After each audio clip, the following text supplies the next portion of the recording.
grand tam-tam d'Afrique. Il n'y a pas de doute possible, vous êtes bel et bien branchés sur notre fréquence magique www.radiotvdendele.com. Les témoins de la résistance, Libita Libongo, Episcopo Ayambo, Pasteur David Danda, le micro d'or, vont du porte en porte. Le magicien de la réalisation, Ilopo Kassosi, côté de la technique. Les témoins de la résistance.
Généraux, officiers, sous-officiers, caporaux, soldats et policiers congolais authentiques.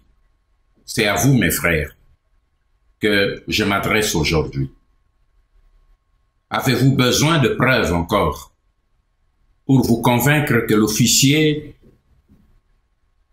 de renseignement de l'armée rwandaise, Hippolyte Kanambe, que vous appelez à tort Joseph Kabila ou votre commandant suprême, est plutôt le cheval de Troie, que dis-je, le bourreau, le boucher que les ennemis du peuple congolais ont réussi à vous imposer pour démanteler systématiquement notre armée nationale qui constitue, à n'en point douter, l'outil de défense et d'intégrité de notre territoire ainsi que celui de la souveraineté de notre peuple.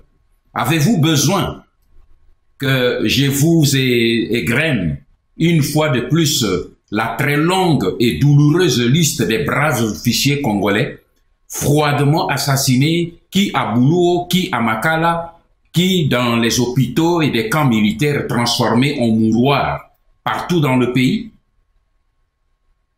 Ces militaires-là, froidement tués, sont tous des enfants du Congo. Ils ont été formés dans des différents centres de formation militaire de notre pays et la majorité parmi eux a été se spécialiser dans les brillantes académies militaires à travers le monde aux frais du contribuable congolais. Ces enfants-là, pour lesquels notre peuple a tant investi, ont été éliminés comme des vulgaires malfrats. Et les nombreux cris de pleurs et de colère du peuple congolais ont laissé indifférente la communauté internationale qui, hier, avait remué ciel et terre pour des simples rumeurs des prétendus massacres qui se sont révélés faux après les enquêtes.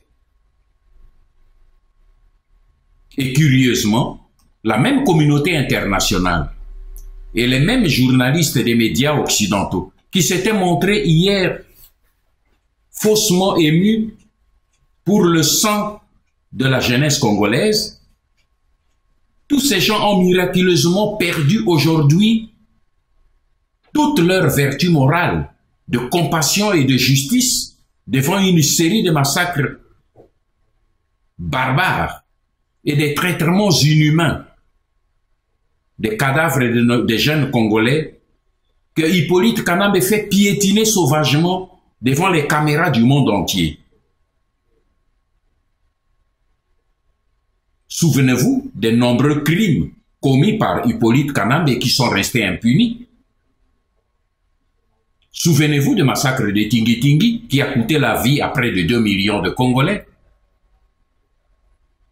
Souvenez-vous des massacres de plusieurs centaines de miliciens du MLC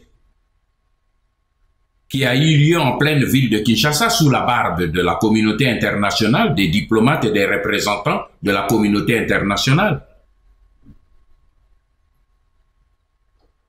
Souvenez-vous des massacres de plusieurs centaines d'adeptes de Bundu Dia Congo dans le Bas-Congo.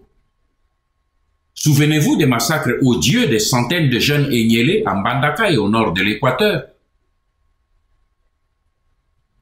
Souvenez-vous des massacres des centaines de jeunes militants de l'UDPS à Kinshasa au lendemain du hold-up électoral de novembre 2011. Souvenez-vous enfin des massacres du programmé des centaines de jeunes Kinois qualifiés de Kuluna et dont les corps ont été abandonnés dans les rues de Kinshasa comme des cadavres de chiens.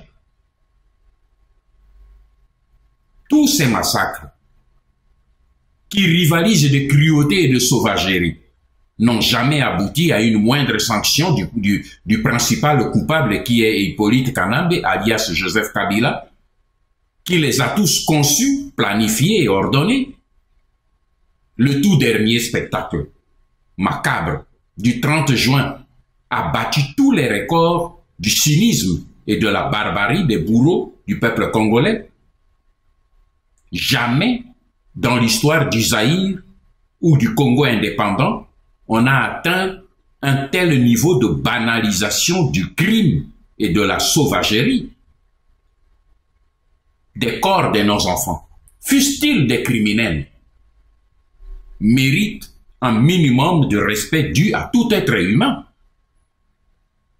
Mais la télévision de Kinshasa, elle, n'a pas hésité d'exhiber des scènes d'images dans lesquelles on a vu la soldatesque de Kabila piétiner les têtes ensanglantées de nos enfants comme des chasseurs qui s'exhibent avec leurs trophées lors des chasses des safaris. Vous avez vu les corps dénudés de nos enfants jetés sans ménagement dans des bennes de camions et filmés sous le regard amusé des badauds. Pendant ce temps, la communauté internationale ferme pudiquement les yeux et se bouche hypocritement les oreilles. Comme il est lointain, l'époque où la passionnariat Colette Brackman du journal Le Soir versait des larmes de crocodile et ameutait le monde entier pour les massacres, les soi-disant massacres des étudiants au campus de Lubumbashi sans disposer même d'une moindre preuve. Comme il est lointain l'époque où l'ONU lançait le mandat d'arrêt international contre le président ougandais soudanais Omar Béchir, malgré ses fonctions officielles de chef d'État. Oui, comme il est lointain l'époque où l'ONU acceptait de créer au Liban un tribunal pénal international pour l'assassinat de Rafik Hariri. Généraux, officiers, sous-officiers, caporaux, soldats et policiers congolais. La solution du drame congolais ne viendra pas de la communauté internationale. Elle viendra de vous. Elle viendra de moi. Elle viendra de tout le peuple congolais uni. Et si aujourd'hui,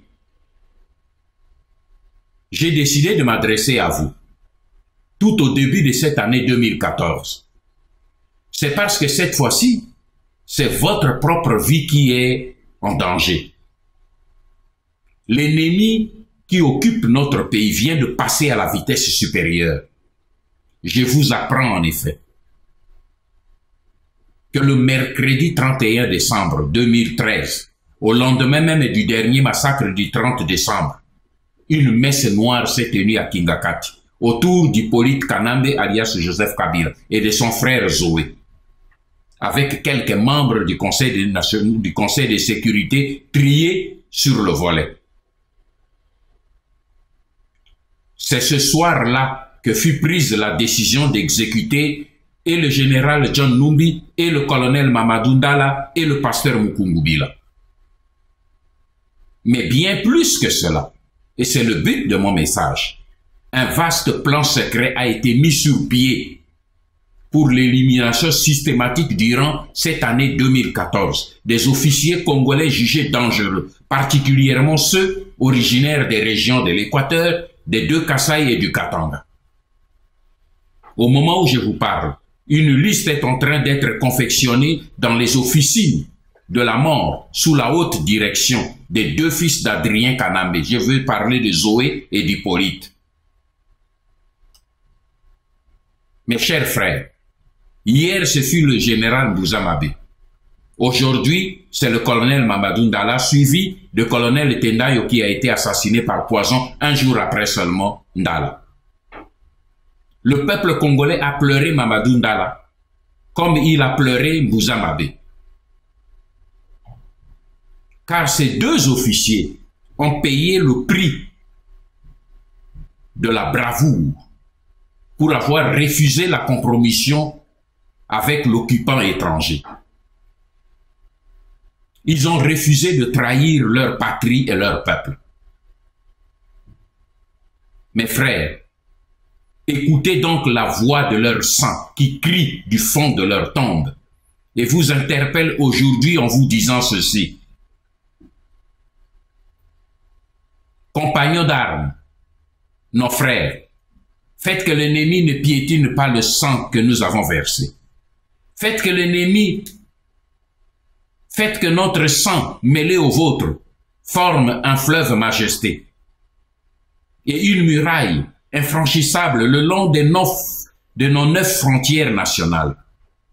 Faites que demain, notre sang restaure sa dignité à la femme congolaise afin qu'elle ne soit plus jamais l'objet d'humiliation, de honte et de souffrance. Faites que demain notre sang redresse le front de la jeunesse congolaise et lui redonne sa fierté et sa souveraineté perdue.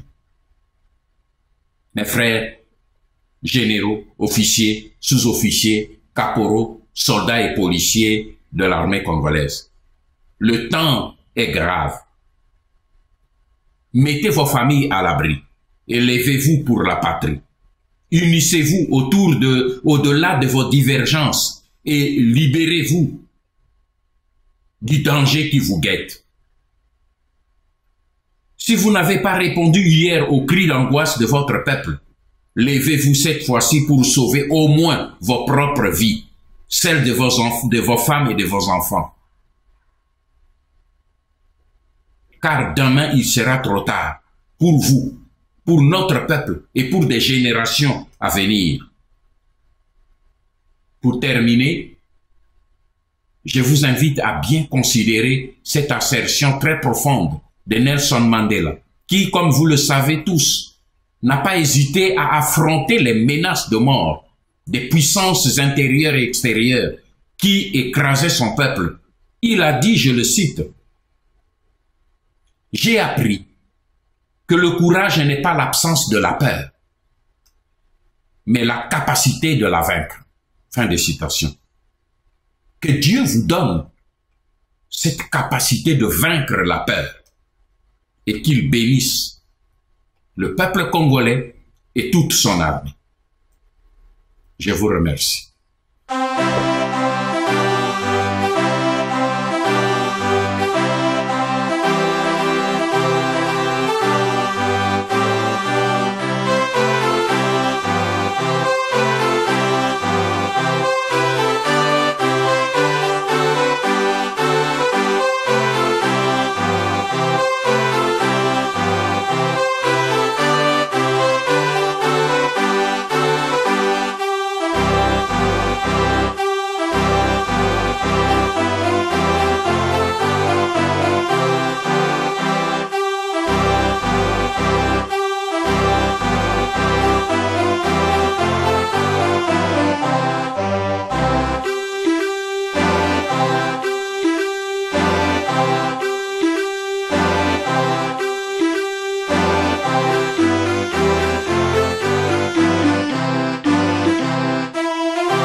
grand tam-tam d'Afrique. Il n'y a pas de doute possible, vous êtes bel et bien branchés sur notre fréquence magique www.radiotvdendele.com. Les témoins de la résistance, Libita Libongo, Episcopo Ayambo. Pasteur David Zanda, le micro d'or. Vont du porte en porte. Le magicien de la réalisation, Ilopo Kassosi, côté de la technique. Les témoins de la résistance.